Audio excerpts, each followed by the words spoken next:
पहली बड़ी खबर मुंबई से। आपको बता दें, बॉलीवुड के ही मैन कहे जाने वाले अभिनेता धर्मेंद्र के स्वास्थ्य को लेकर एक बड़ा अपडेट सामने आया है।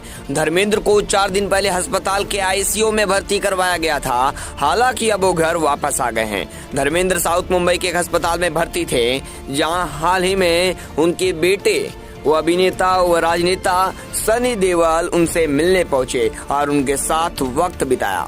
धर्मेंद्र के स्वास्थ्य को लेकर खबर सामने आने के बाद से ही उनके फैंस परेशान थे और उनके लिए दुआ कर रहे थे। अगली बड़ी खबर आपको बता दें, महाराष्ट्र में लाउड स्पीकर विवाद थमने का नाम नहीं ले रहा है। मनसे प्रमुख राज ठाकरे के अल्टीमेटम के बाद मुंबई की मेयर किशोरी पेडनेकर ने कहा, अगर अपने भाषण में कुछ भी आपत्तिजनक कहा तो उनके खिलाफ सख्त कार्रवाई की जाएगी। उन्होंने कहा, जहां तक हनुमान चालीसा की बात है तो मुसलमानों सहित किसी ने भी इसका विरोध नहीं किया है। हालांकि कानून सबके लिए एक है, इसलिए मंदिरों और मस्जिदों से लाउड स्पीकर हटा लिए जाएंगे। इस दौरान उन्होंने सभी से शांति बनाए रखने की अपील की। अगली बड़ी खबर आपको बता दें, मौसम समाचार है। महाराष्ट्र में सोमवार को पश्चिमी विक्षोभ का असर देखने को मिलेगा। प्रदेश के मुंबई सहित कई जगहों पर हल्के बादल छाए रहने की संभावना है और कहीं कहीं हल्की बूंदाबांदी भी हो सकती है। ऐसे में महाराष्ट्र में तापमान 2 से 3 डिग्री नीचे आ सकता है। मौसम में हुए इस बदलाव का सबसे ज्यादा प्रभाव विदर्भ में पड़ने वाला है।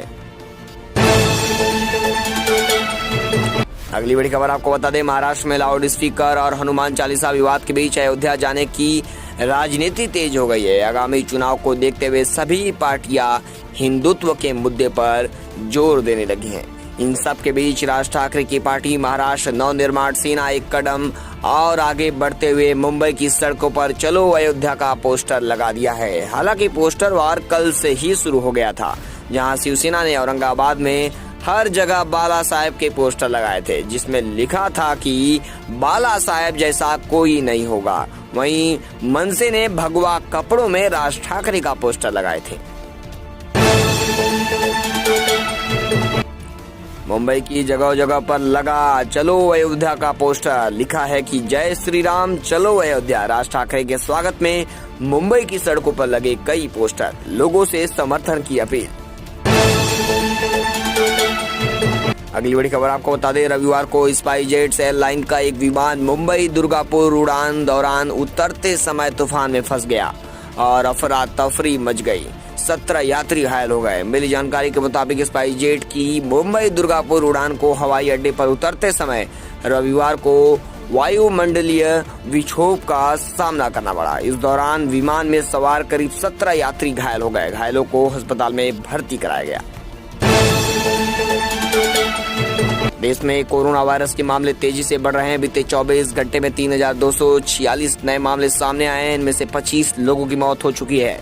वहीं 2783 लोग ठीक भी हुए हैं। चौथी लहर की आशंका के बीच सबसे अधिक मामले दिल्ली से सामने आए हैं। यहां पर बीते 24 घंटे में 1520 नए मामले मिले हैं।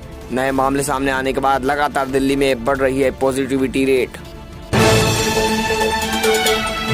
अगली बड़ी खबर आपको बता दें, राज ठाकरे ने अपनी रैली में चेतावनी दी है कि आज 1 मई, कल 2 मई है, परसों 3 मई को ईद है। 4 मई से हमें मस्जिदों में आवाज नहीं सुनाई देनी चाहिए, नहीं तो उनके सामने दोगुनी आवाज में हनुमान चालीसा पढ़ी जाएगी। राज ठाकरे ने कहा कि संभाजीनगर में 600 लाउड स्पीकर हैं मस्जिदों में। इन पर लगे सारे लाउड स्पीकर अवैध है। इनमें से कितनों ने अनुमति ले रखी है। ये लाउड स्पीकर न सिर्फ संभाजीनगर में बल्कि पूरे देश में नीचे आने चाहिए। राज ठाकरे ने अपनी रैली में राष्ट्रवादी कांग्रेस पार्टी अध्यक्ष शरद पवार की जमकर खबर ली है। राज ने जातिवाद के मुद्दे पर पवार को घेरते हुए कहा कि अपनी अपनी जाति से प्रेम सभी को होता है, लेकिन महाराष्ट्र में जातिवाद की राजनीति राष्ट्रवादी कांग्रेस पार्टी के जन्म के साथ ही शुरू हुई। शरद पवार 2 जातियों में भेद पैदा करने का काम कर रहे हैं।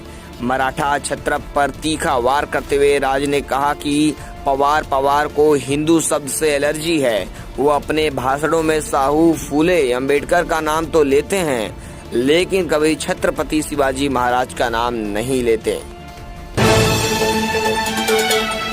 वहीं उद्धव ठाकरे का बड़ा बयान सामने आया है। उद्धव ठाकरे बोले, केंद्र सरकार लाउड स्पीकरों के संबंध में कानून बनाने की पहल करे। दूसरी ओर महाराष्ट्र के मुख्यमंत्री उद्धव ठाकरे ने कहा कि एक निजी चैनल से बात करते हुए उन्होंने कहा, कोविड-19 का और लॉकडाउन और नोटबंदी राष्ट्रीय स्तर पर लागू की गई, उसी प्रकार केंद्र सरकार को लाउड स्पीकरों के संबंध में कानून बनाने की पहल करनी चाहिए। अगली बड़ी खबर आपको बता दें, शिवसेना ने महाराष्ट्र में विपक्ष के नेता देवेंद्र फडणवीस पर मुंबई को केंद्र शासित प्रदेश बनाने की साजिश रचने का आरोप लगाया गया है। महाराष्ट्र दिवस संस्करण में प्रकाशित पार्टी के मुखपत्र सामना में एक तीखे संपादकीय में शिवसेना ने आरोप लगाया कि देवेंद्र फडणवीस ने मुंबई को केंद्र शासित प्रदेश बनाने के लिए केंद्रीय गृह मंत्रालय को एक योजना प्रस्तुत की है, जो इसे राज्य सरकार के दायरे से बाहर लाएगा। अगली बड़ी खबर आपको बता दें, लगातार हिंदुत्व के मुद्दे पर शिवसेना पर जोरदार हमला करते हुए भाजपा नेता देवेंद्र फडणवीस ने रविवार को कहा कि जब बाबरी मस्जिद को ढाया गया उस समय वहां मौजूद थे और दावा किया कि उस समय मौके पर शिवसेना का कोई नेता मौजूद नहीं था। मुंबई में भाजपा की एक रैली को संबोधित करते हुए फडणवीस ने दावा किया कि राम मंदिर निर्माण के उद्देश्य से कार सेवा करने के दौरान उन्हें 18 दिन बदायूं जेल में रहना पड़ा था।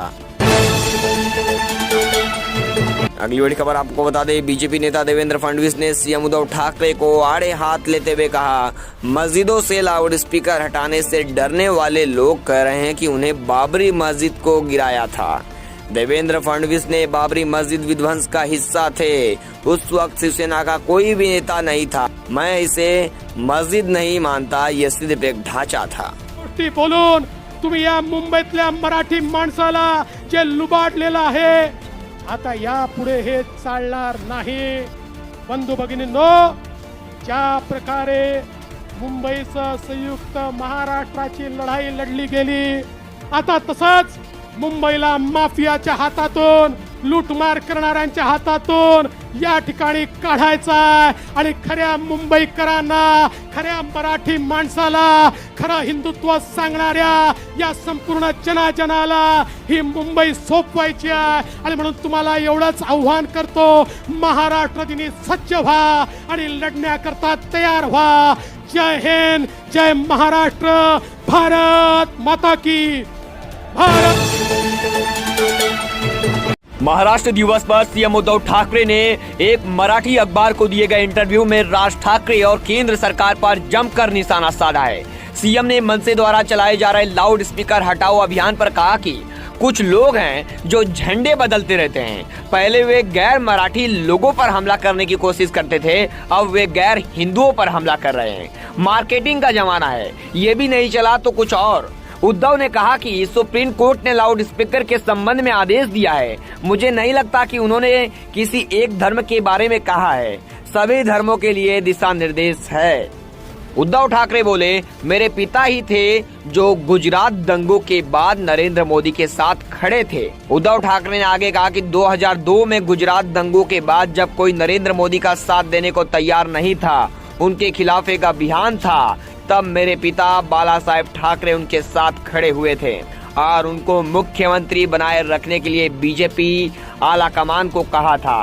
तब बाला साहब ने कहा था कि बिल्कुल नहीं, मोदी गया तो गुजरात गया। उद्धव ने कहा कि मेरे आज भी नरेंद्र मोदी के साथ अच्छे संबंध हैं, लेकिन इसका मतलब किसी राजनीतिक गठजोड़ की तरह नहीं देखा जाना चाहिए।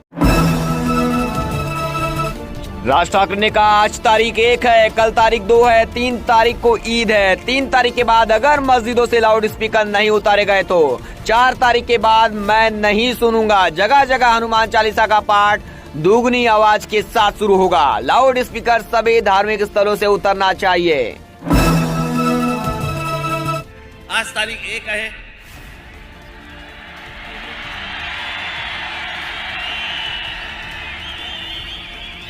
उद्या तारीख 2 आहे,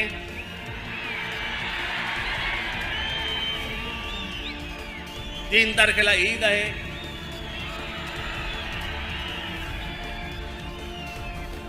त्यांच्या सणामध्ये मला कुठच्याही प्रकारचं विष घालवायचं नाही। 4 तारखेपासून ऐकणार नाही. माझी महाराष्ट्रातल्या सर्व तमाम हिंदू बांधवांना, भगिनींना माझी विनंती आहे, हात जोडून विनंती आहे. मंदिरों से भी उतरना चाहिए. आज यह हालात है कि अभी नहीं तो कभी नहीं. अभी हिंदू भाइयों और बहनों से मेरी अपील है कि अगर 3 तारीख के बाद लाउड स्पीकर नहीं उतारे गए तो कानों में दोगुनी आवाज से हनुमान चालीसा सुनाई देनी चाहिए. राज ठाकरे ने आगे कहा. राज ठाकरे ने कहा, मुझे पता चला है कि संभाजी नगर में 600 लाउड स्पीकर बज रहे हैं. ये इनका कंसर्ट का कंपटीशन शुरू है क्या?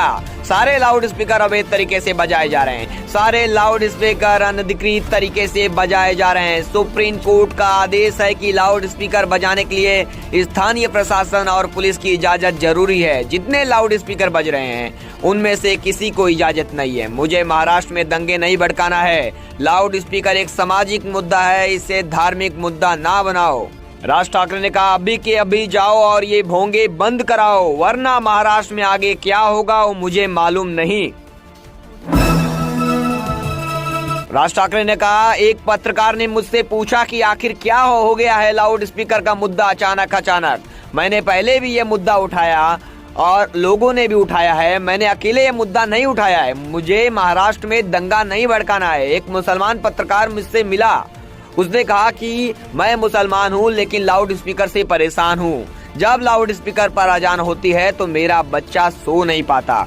मैं फिर कहता हूँ, लाउड स्पीकर सामाजिक विषय है, धार्मिक विषय नहीं. अगर इसका धार्मिक विषय बनाया गया तो उसका करारा जवाब मिलेगा. अगर उत्तर प्रदेश में लाउड स्पीकर उतरवाया जा सकता है तो महाराष्ट्र में क्यों नहीं?